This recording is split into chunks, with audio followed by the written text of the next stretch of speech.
So without further ado, let me please join me in welcoming Secretary Ray LaHood. Hello, everybody. Hello. Thank you. Well, I am delighted to be back. I don't know if I've ever missed one of these meetings. I don't think I have, and we appreciate very much what you all do, and my congratulations to Bud Wright for the opportunity that he has to lead this organization. I know he will do well, and you will all do well by him, and we look forward to working with him and all of you. I'm proud to say that in 4.5 years in this job, I've been to every state. I just finished up with a trip to Montana, and being to all 50 states means that we know what's going on, and there has been just great progress by all of you in the work that you do, and AASHTO has certainly been a leader and a great partner.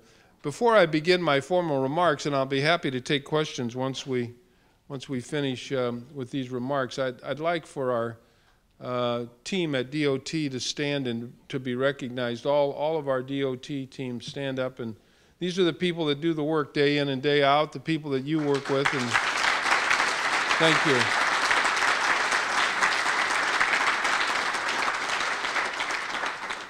So I have a few remarks that I'd like to provide to you, and then more importantly, hear what any of you want to talk about. A few weeks ago, President Obama laid out his plan for a strong middle class and a strong America. He called on us to reignite the true engine of America's economic growth, a rising, thriving middle class. Those of us on the front lines of transportation know better than anyone else that transportation is a great way to reignite that economic engine.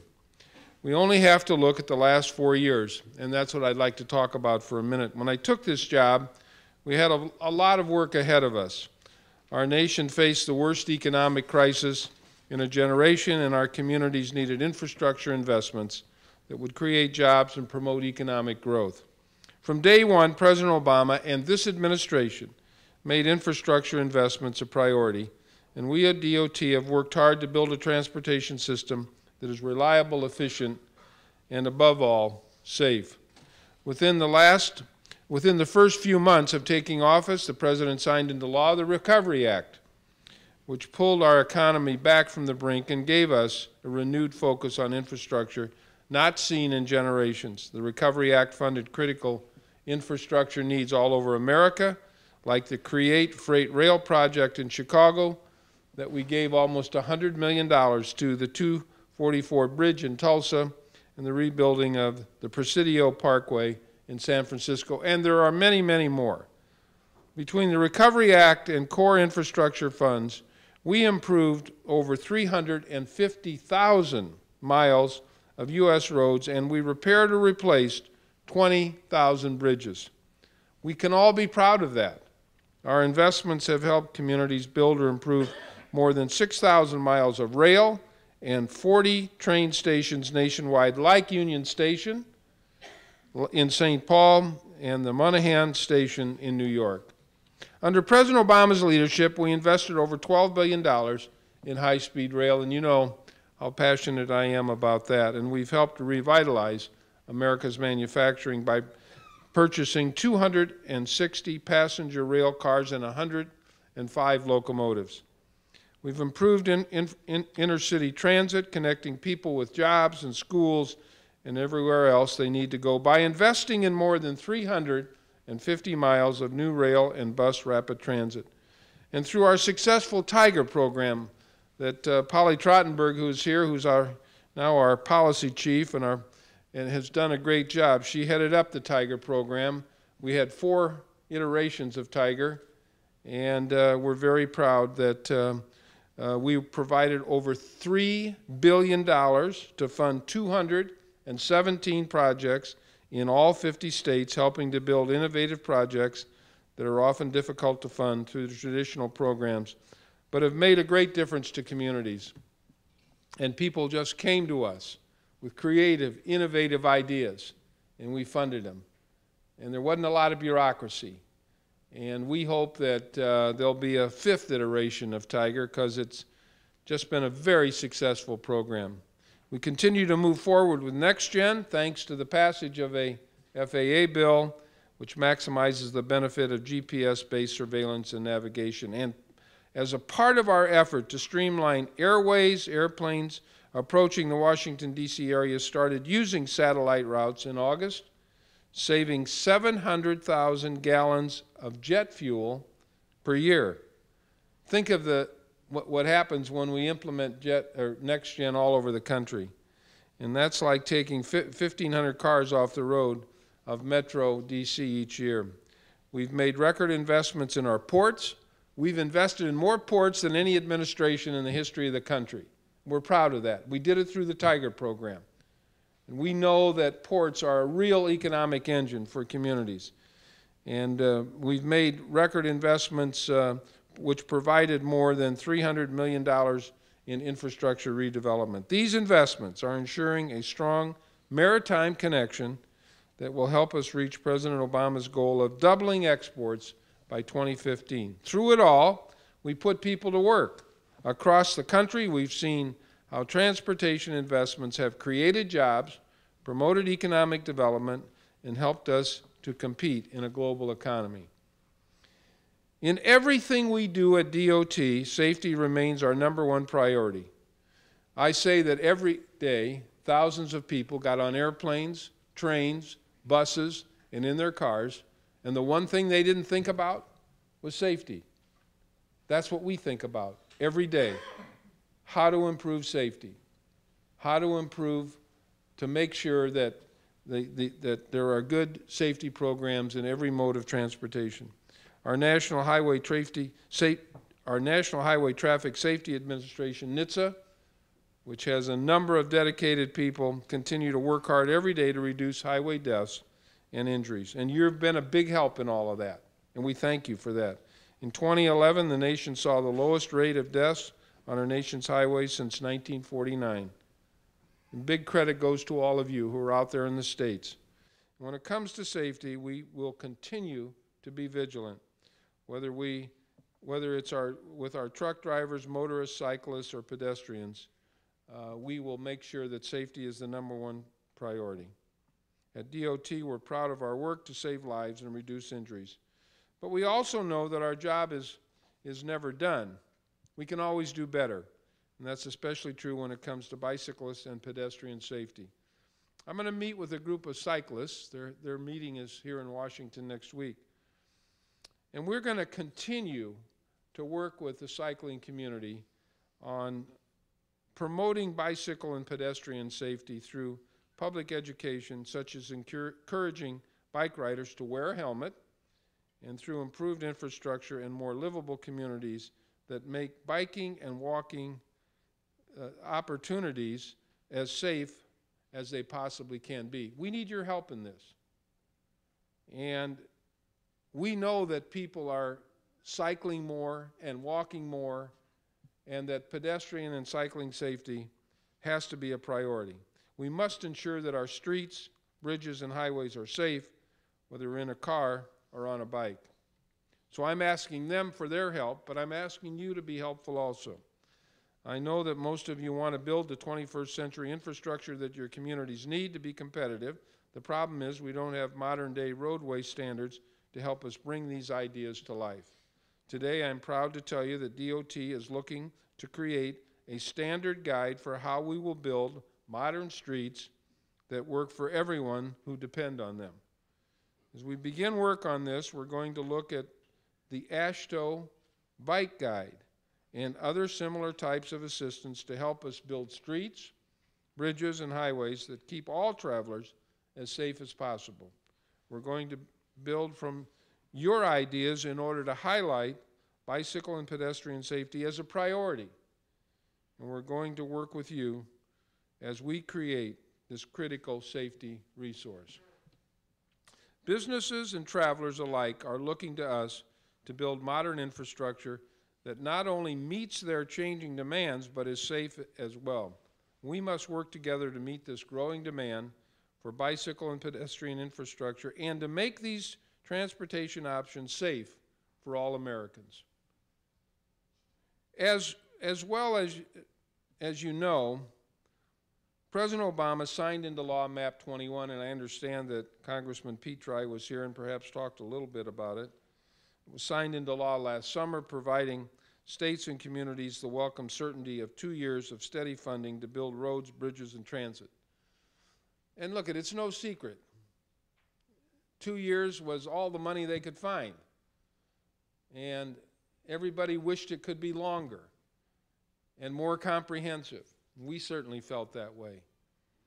But dealing with what we have, the bill includes $81 billion for highways, $21 billion for transit capital investments. And it ensured the solvency of the Highway Trust Fund through fiscal year 2014. Since enactment, MAP 21 has been a major priority for the department. Polly has led a team, along with our Deputy Secretary, John Picari, to make sure we get it right, that we do what Congress said we should do, and to engage as many of the stakeholders as possible, including many of you in this room, in making sure that we carry out what Congress put in the law. MAP 21 does a lot of good things for transportation, helping us to improve safety, especially in transit, expand the TIFIA loan program, which many of you are familiar with, enhance planning, and move towards a more performance-driven system. MAP 21 also helps us continue to improve the way we move freight. And you all know we have formed really taken the lead in the freight movement, and we announced in both Seattle and Spokane with Senator Cantwell, our freight policy group, and we're out on the street now soliciting names for our advisory committee. We think we're on the cutting edge. We need your help on this. If you have any suggestions, please let us know. The Council brings together senior leadership and modal administrators, as well as policy, budget, economic, and research experts to oversee the implementation of MAP 21's freight provisions, including the development of a national freight strategic plan. Last week, we announced the establishment of our advisory committee. Our goal is to engage both the public and the private sector as we implement MAP 21 freight provisions. We are accepting nominations for committee members now until March 21. If you have any ideas, let us know. And not just highway folks, we want representatives from across the transportation spectrum. If you look, you can see what we're looking for if you look in the Federal Register or on our website. But any ideas you have, we'll look forward to working with you. As we look back over the last 4 years, it's clear that we've made historic progress. And none of this would have been possible without your partnership. And I mean that. AASHTO has been a leader, and we've appreciated the partnership. But we're not finished. We're never finished. We're never finished on infrastructure. President Obama has put forth a plan to rebuild and upgrade our infrastructure so our businesses have the tools they need to compete. And he has called for a $50 billion in increased infrastructure investment. His plan begins with a Fix It First program that would direct $40 billion towards repairs and maintenance of our existing roads, bridges, airports, and public transportation systems. This will ensure our infrastructure is safe and more modern, and it will target the most urgent upgrades like the 70,000 structurally deficient bridges across the country.